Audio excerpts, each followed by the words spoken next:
bringing you the best in New York Giants sports talk and entertainment. I thought today we'd do something different. Do something out of the ordinary. So what we're going to do is, since we are in the slow season, or as I like to call it, the silly season, we are going to find a topic today, speak at it off the cuff by Googling New York Giants and see what's the first thing that comes up. So we are going to jump on the computer here. We're going to type in New York Giants. And let's see here. The first article that comes up is Pro Football Focus ranks the Giants' 2020 roster among the worst in the NFL. Wow, that seems like a great topic. I've been seeing this a little bit on YouTube. I wasn't going to touch on it because I thought it was a stupid topic. Only because, to me, Pro Football Focus is kind of a joke. Pro Football Focus, to me, is more than subjective. They do not get into the nuances and the nitty-gritty of the NFL football. I don't know why I said it that way. Of just basically football itself.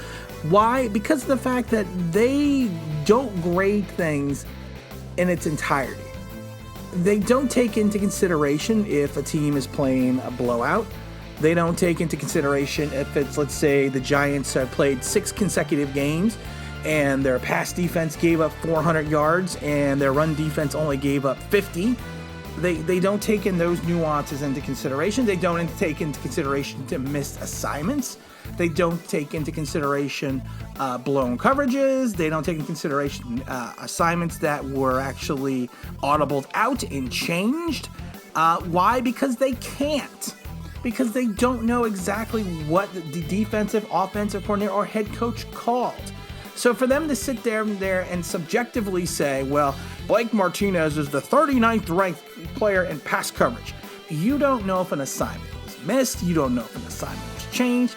You can't go by that. So let's quickly just see what they say here. They say that the strengths of the New York Giants is a defensive front.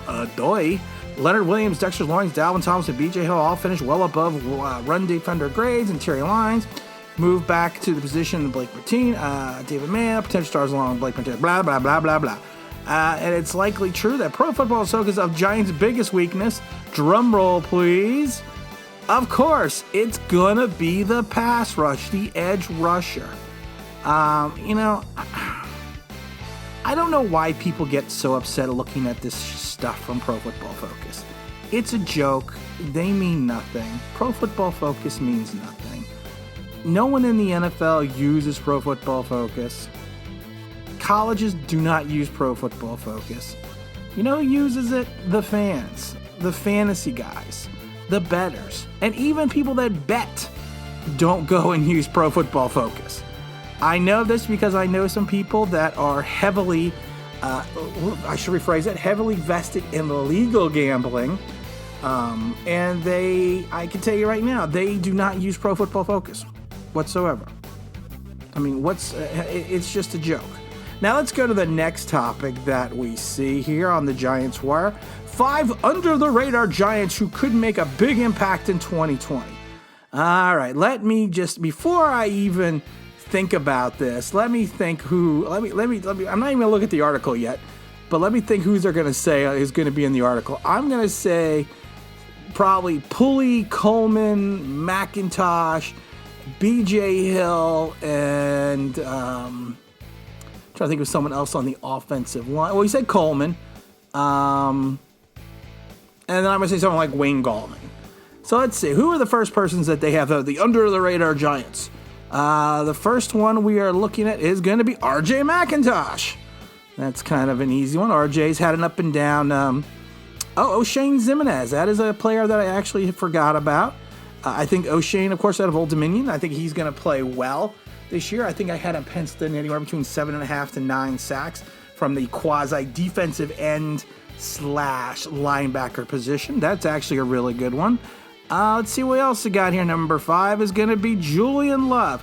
Julian Love, to me, I really don't think he's going to be an under-the-radar player. He was not really an under-the-radar player last year. He was a defensive fixture towards the end of the season.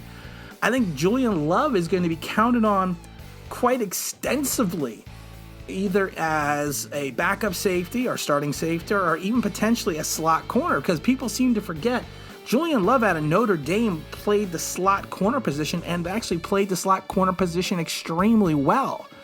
I think that's interesting. Oh, wait, it says right here, Julian has a great skill set. He can play corner, he can play in the slot, and he can play deep as a safety. Well, yeah, that's okay. See, that's actually true. Let's see what also is next here. Another one is going to be Spencer Pulley. Well, that was interesting. Now, let me see. The next one is going to be Corey Coleman. I said Coleman. I have no idea what the infatuation is with Corey Coleman. I really don't. Corey Coleman was basically a bust in Cleveland. He was a bust in New England. He played sparingly for the Giants a couple years ago. He had some moments as a kick returner. But there was nothing there that made you sit there and go, wow, Corey Coleman, man, he is going to be a star in this league. I'm sorry, I did not see anything there with Corey Coleman. And so many people are upset when Corey Coleman got injured. They're like, oh, Corey Coleman's out. The season's over, man. So I should rephrase that. Some people did say that. But a lot of people were very disappointed in the fact that Corey Coleman was out. All right, let's see what else we have here. We're going to pull one topic up, and the next big topic is going to be Daniel Jones is bulking up big time for the New York Giants. I have seen this one as well, and I didn't want to comment on it because, again, I don't see it being that big of a deal. He's gone from 6'5", 220 pounds. Now, he didn't grow any, so he's now 230 pounds. Now, if anyone knows anything about pro football, you can have weight gain during the preseason. And a lot of times, midway through the season, you are actually burning out or burning off the weight. Some players actually have problems keeping on the weight.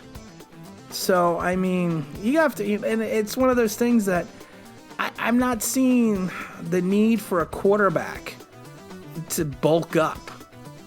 I mean, you want to make sure that he has his flexibility. You want to make sure that he doesn't lose any of his foot speed, because Daniel Jones has pretty good foot speed, and he moves. He is not Eli Manning in the pocket. Most people did not give credit to Eli for having the ability to step up, move side to side in the pocket. Daniel Jones does not have that presence. Oh my God, Daniel Jones does not have the blind side awareness that Eli Manning had. Eli Manning didn't have it either. Eli Manning in 2004 got rocked on numerous plays from the blind side because he did not build up that presence. And we hope that Daniel Jones builds that same thing up. The only reason why I say bulking up really doesn't mean anything, Eli Manning came into the league at 220 pounds as a rookie. Eli, I believe, was like 6'5". When he left the league and retired in 19, he was 218 pounds. So he lost 2 pounds. He was playing 2 pounds lighter, 16 years later. Oh my God, that was the missing link. Eli Manning was playing underweight. That's what. Listen, I am an Eli Manning fan, and there are a lot of Eli Manning detractors. But you know what? I just laugh because someone's probably going to sit there and go, "Oh my God, Eli was playing not at his top physical level. That's why he didn't play well these last couple of years."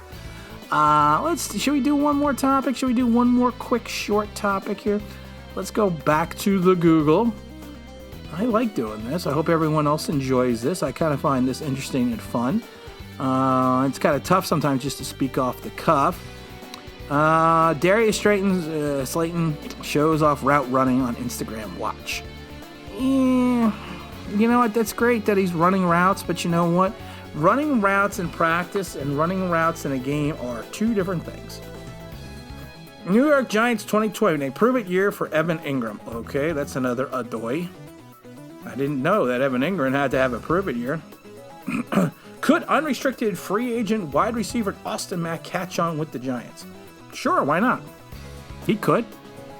Is Dion Lewis in the ideal situation for the Giants?